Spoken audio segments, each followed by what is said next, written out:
肝癌是全国主要癌症死因的第2名。咱的政府对2017年启动国家消毒尸肝政策纲领，加上这健保给付抗病毒药物来治疗，或者尸肝的诊断和治疗涵盖率超过90%。台湾安算伫咧年底呢，要向世界卫生组织申请实行肝癌消毒认证，有机会成做亚洲头一个达到标准的国家。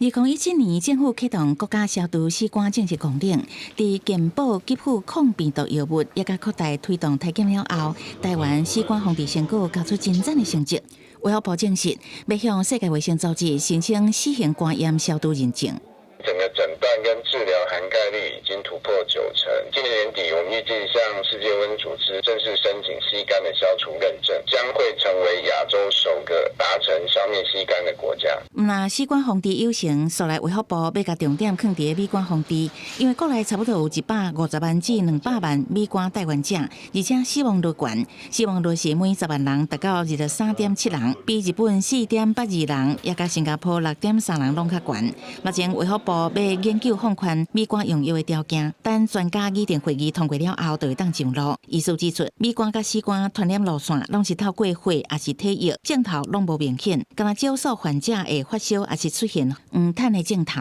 要治疗美肝，爱口服抗病毒药物至少3年；尸肝的口服新药疗程，敢若需要3个月。美肝会当注疫苗，不过尸肝无疫苗通注。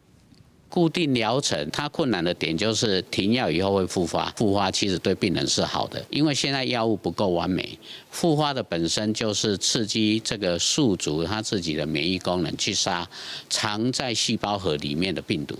只有复发才病毒会清得掉。专家是讲，美肝患者也是有可能佫压起来，重点是停药了后，敢有定期的追踪。建议伫健保系统增加个人管理师协助患者定期追踪，才会当予美肝防治，嘛甲尸肝同款，予个人免受肝癌的威胁。